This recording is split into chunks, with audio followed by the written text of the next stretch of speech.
Baik, selamat siang Pak.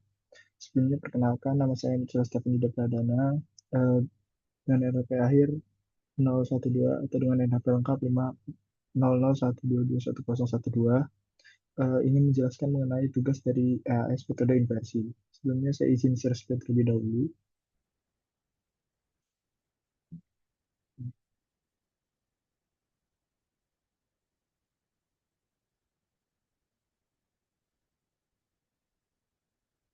Baik, izin menjelaskan mengenai tugas dari AAS metode inversi yang dimana kita diminta untuk mencari nilai parameter dari A, H, D, eta, dan Q, serta solusi graviti dari anomali menggunakan metode dari Monte Carlo, simulated annealing, dan genetic algorithm.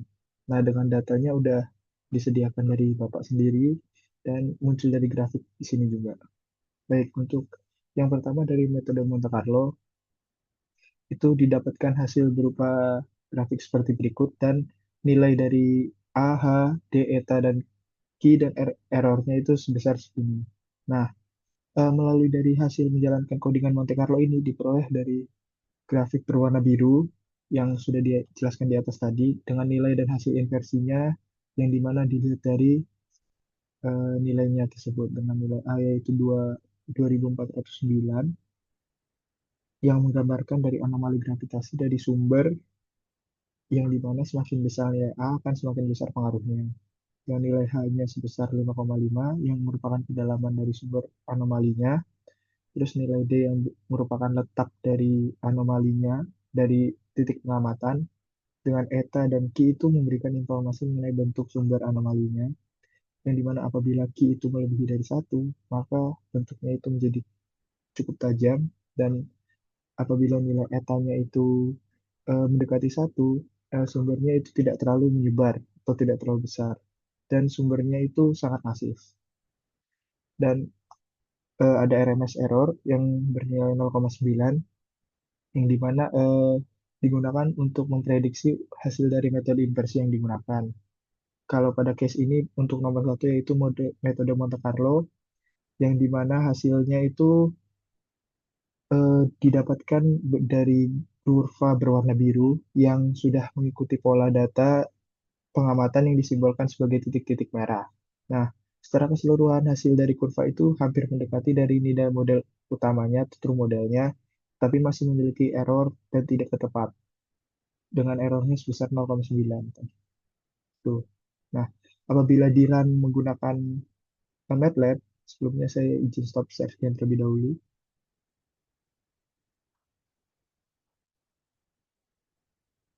Nah, apabila saya merun menggunakan MATLAB,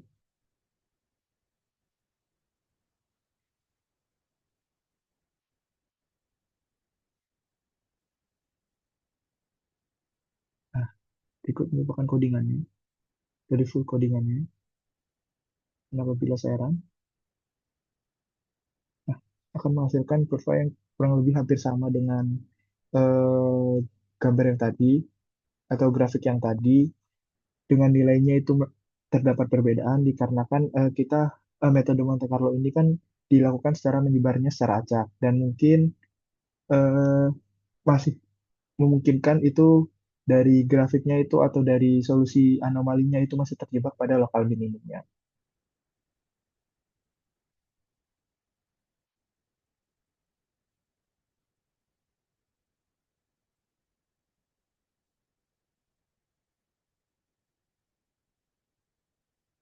Oke, kemudian selanjutnya di nomor 2 menggunakan metode simulated annealing dengan grafik atau kurvanya itu diperoleh sebagai berikut dan untuk nilainya juga sebagai berikut yang dimana nilai dari simulated annealing ini dapat dikatakan cukup jelek apabila tidak dilakukan atau di running secara berkali-kali karena nilai dari error maupun keseluruhannya itu sering kali terjebak pada lokal minimumnya. Jadi untuk case yang saya ambil ini setelah melakukan beberapa kali percobaan dan didapatkan nilai yang dapat dikatakan cukup baik.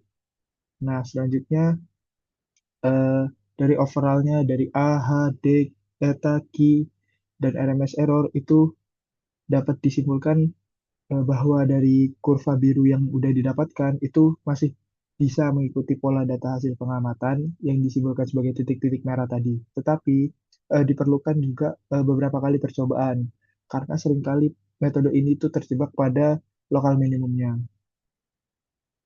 gitu.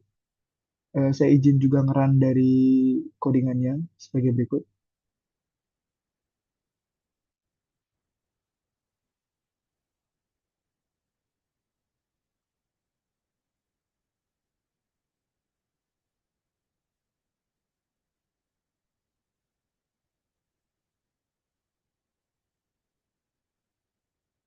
Berikut untuk yang simulated handling, seperti yang sudah saya bilang tadi, bahwa kurvanya yang berwarna biru itu seringkali terjebak pada lokal minimum sehingga tidak dapat menghasilkan atau tidak fit dengan sesuai estimasi dari data. Nah, tapi apabila dilakukan atau dirun secara berkali-kali, itu masih memungkinkan untuk tidak terjebak pada lokal minimum. Mungkin bisa saya buktikan beberapa kali.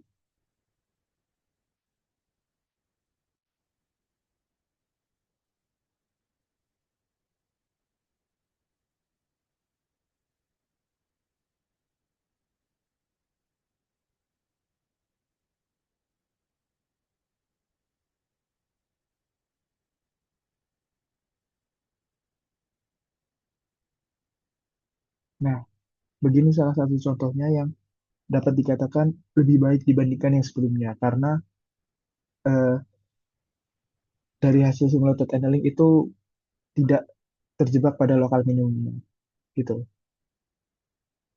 Saya lanjutkan ke nomor 3 yang menggunakan metode genetik algorithm yang dimana dihasilkan nilai juga sebagai grafik juga sebagai berikut dan nilainya dari A, H, D, eta, Q, dan RMS errornya itu sebagai berikut. Sama halnya dengan yang simulated annealing tadi, masih diperlukan beberapa kali percobaan atau menjalankan dari codingannya untuk mendapatkan kurva dari hasil seperti di atas ini atau seperti yang saya kumpulkan pada laporan kali ini, dikarenakan genetik algorithm itu sangat sering dan sangat sering untuk terjebak di lokal minimum. Dan ini perlu saya lakukan sangat banyak dibandingkan dengan yang simulated handling tadi. Mungkin bisa saya perlihatkan pada codingannya. Izin share screen terlebih dahulu.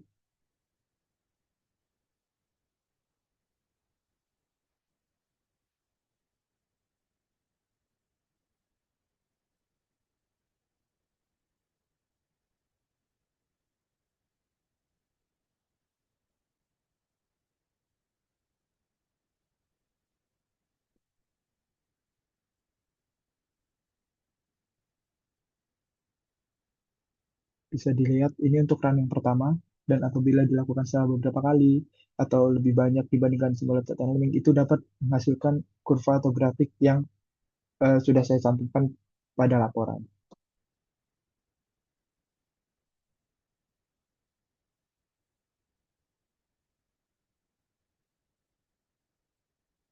Ini kembali lagi ke yang nomor 3. Apabila hasil kesimpulan dari nomor 3 itu hasil kurva yang dihasilkan atau kurva berwarna biru itu masih mengikuti pola, tapi perlu dilakukan secara berkali-kali seperti yang sudah saya state atau saya katakan tadi dan saya buktikan juga ketika ngeran short codingannya tersebut. Dan dari hasilnya itu kurvanya itu masih kurang mendekati dari model pengamatan karena dapat dikatakan bahwa dari nilai RMS errornya itu cukup tinggi, yaitu sekitar 2,6 dibandingkan yang sebelum-sebelumnya yaitu 0, sekian. Tuh. Dan untuk yang terakhir dari kesimpulannya itu melalui ketiga dari metode yang digunakan, itu dapat memperoleh hasil yang baik apabila dilakukan secara beberapa kali percobaan atau di-run secara berkali-kali karena permasalahan yang ada di soal atau dari hasil soal itu merupakan persamaan non-linear yang hasil dari optimalisasi globalnya itu dapat seringkali terjebak pada lokal minimum sehingga grafiknya itu masih belum sesuai dengan true model atau titik-titik merah yang pada data. Gitu. Sekian presentasi dari saya. Mohon maaf apabila ada salah kata. Berikut juga merupakan pembahasan dari yang saya pahami juga dan codingannya juga yang dari saya pahami dari PPT maupun dari slideshow yang sudah diberikan pada Maitas Classroom juga. Maaf dari saya apabila ada salah kata. Saya pamit. Sekian, terima kasih, Pak.